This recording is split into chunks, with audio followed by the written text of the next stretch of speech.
Hello, my name is Misha. I use he, they pronouns. This is my first video, so I'm a bit nervous, but I will try to make it good. I hope so.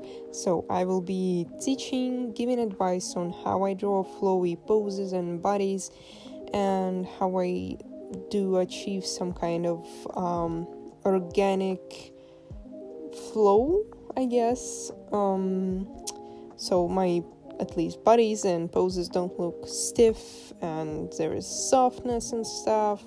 So yeah, I hope it will be useful, and I hope I will be making some more videos, so just let me know if you like it. I will start off with some general advice on how to just get better at drawing bodies.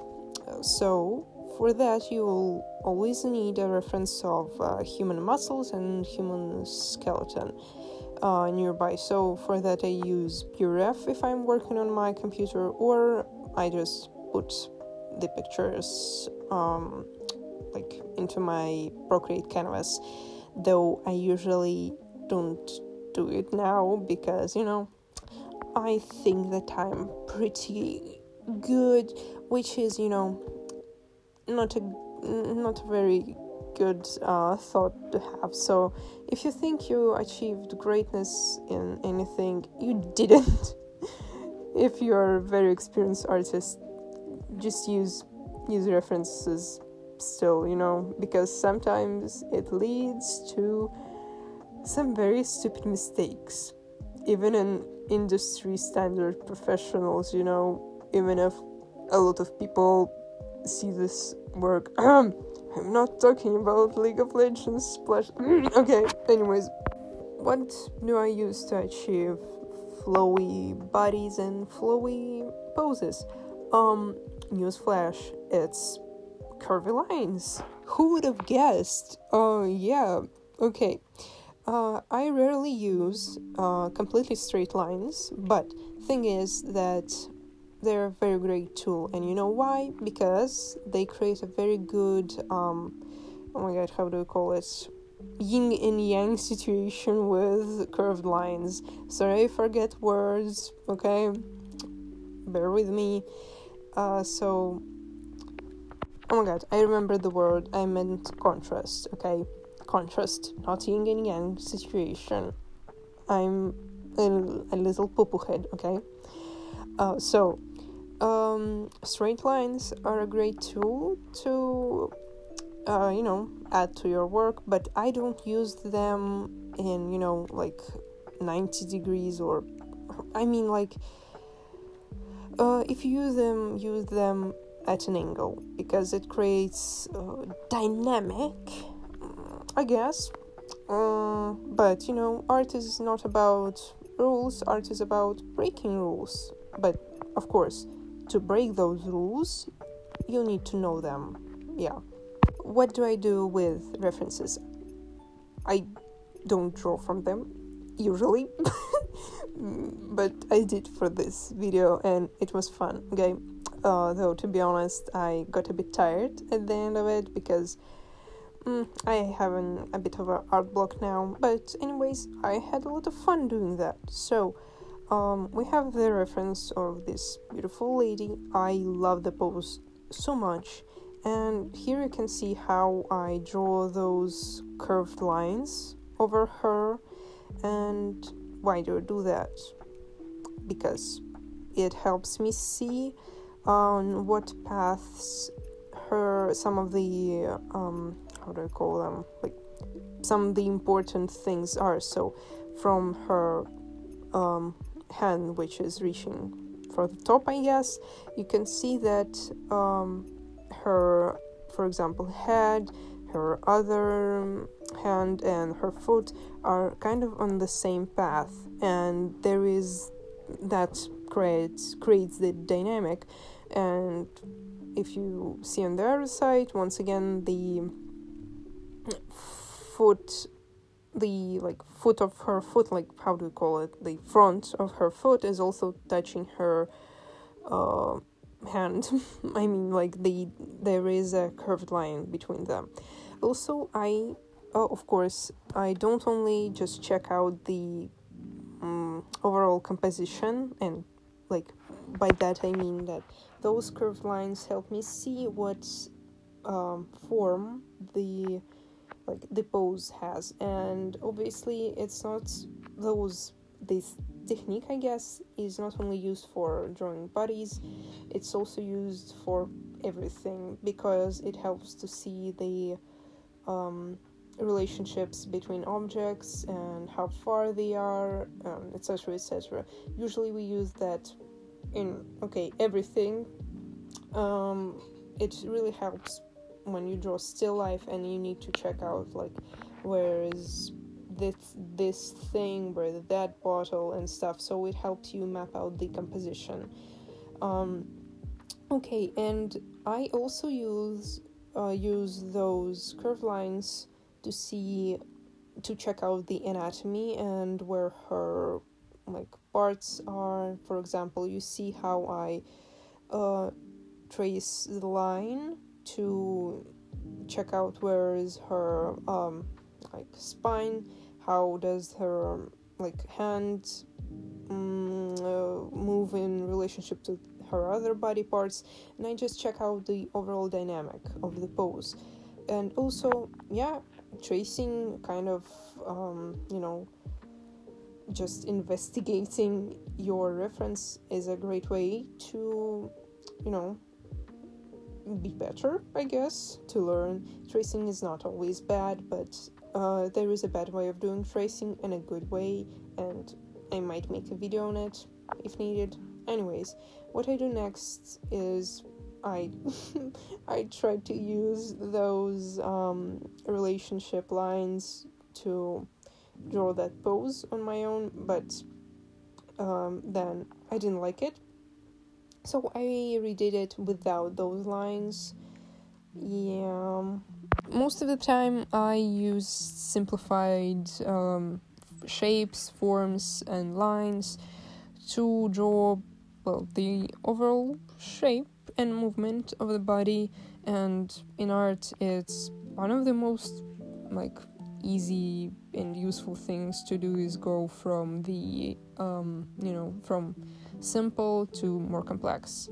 And so you should do that because it's a lot easier. Don't just draw a head and then a hand and stuff, because personally to me it can lead to a lot of problems.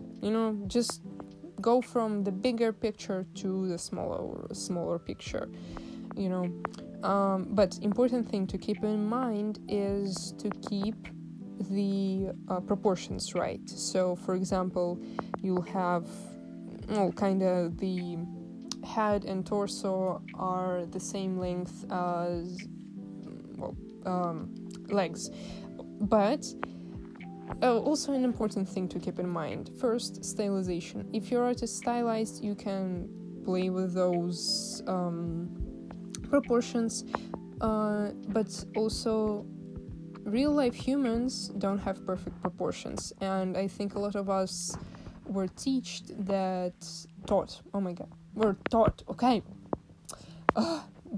that the human face consists of 3 equal parts, but it's kind of not true. Take, for example, your face. If you're lucky, it is 3 perfect parts, but a lot of people don't have them, and you can say that, oh my god, so why do they teach us that? No, because it's easy, to understand complex mathematics. You need to also learn simple math first, or basic math. Same goes with art. To break the rules, you need to know those rules. Okay, also an important thing about breaking rules, I guess, it's kind of on topic to that, is a lot of the times we draw from muscle references, And people forget that things like skin and fat actually exist, and that if you, for example, sit and you're very skinny, you will still have a fold on your tummy, because there is material. Your skin just doesn't disintegrate and makes perfect S shape when you sit.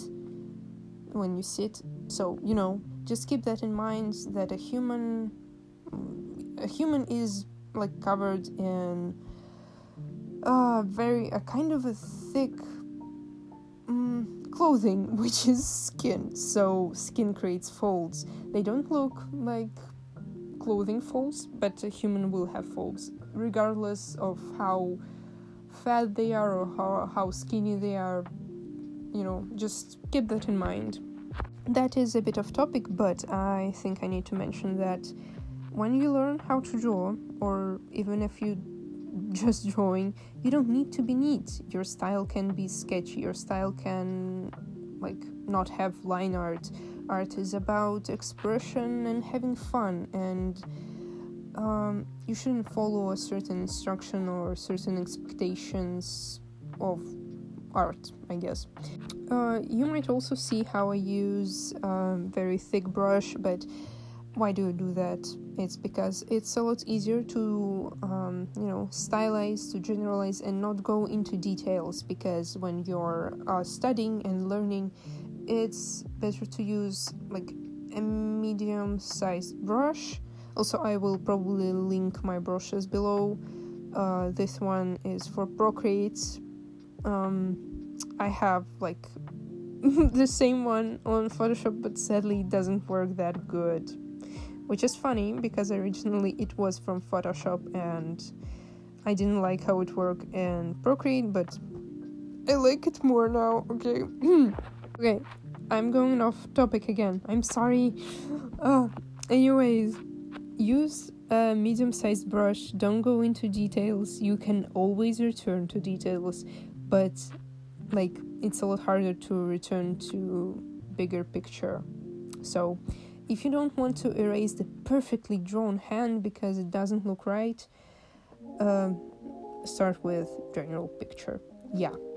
Also, I am drawing some random bodies, random poses here, and obviously it's for fun. It's for the video, for the content.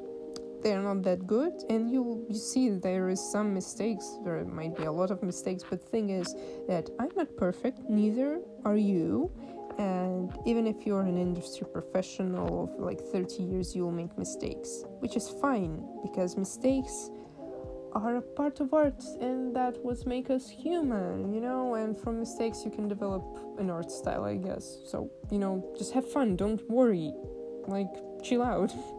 Anyways, one important thing I also want to mention once again is that the human body has skin. And for example, if you're drawing a very muscular person, don't draw from bodybuilders or from models. You can obviously, but the thing is that those people most likely have those muscles for the sake of having muscles. They're for the show. And for example, if you have a character who is a fighter or a blacksmith, they won't have muscles like a bodybuilder. Because the muscles on a blacksmith will be developed from hard work, and they will have a very specific kind of muscleage. Is that even a word? Okay, what I mean by that is that they will have big hands, they will have big boobs, I meant pectorals, or how do you call them? So just keep in mind that humans are, different. And just, don't draw perfectly looking humans. That's, I guess. One important thing also is you don't need to know the anatomy perfectly. You don't need to know all the tiny muscles, how they are called and stuff. but of course this helps a lot, but you don't actually need to know them, like, yeah. So what I mean by that is, like, for example, if you have, like, for example, a grandmother who cooks, like, very good, she probably didn't have an education in cooking.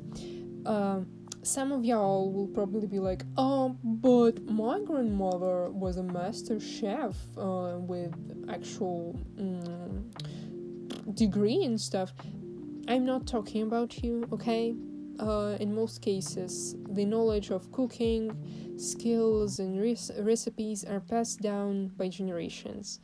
And your grandmother, for example, will know how to cook, not based on science, not based on degrees and just school. She knows how to cook because she just feels it. She feels how much salt something needs, how much this or that it needs. And same goes with cooking, or same goes with art. Like, most of the time I don't go by my knowledge, like, especially in the sketching stage. I go by feeling, because I know, because when you have a lot of experience, your brain will skip the thinking part, and you will just go without thinking and draw based on your feelings, on your intuition, and because of that you can create very good composition, good poses, etc, etc. But of course knowledge helps, like, immensely, and the best thing to do is to combine both. So, for example, I just sketch out something first, then I go over it and adjust it, and this time I actually think. Yeah. So, I don't just develop feelings for that. And how do you do that? Obviously practice, mindful practice. Also, like, practice only when you want to, because if you just want to get better in art and you only practice, it will, like, drain you. So just have fun, draw, like, yeah. Okay, so this is a conclusion of this video, and if you liked it, I don't know, if you liked how I explain stuff, which I don't do well, I think, or maybe I do. Anyways, I had fun, and if you want, just suggest me some video topics, like if you want me to cover some art stuff, and subscribe to my channel, like the video, subscribe to my follow my Twitter account, and yeah, I hope you liked that. If you didn't, not my problem, okay? So, bye!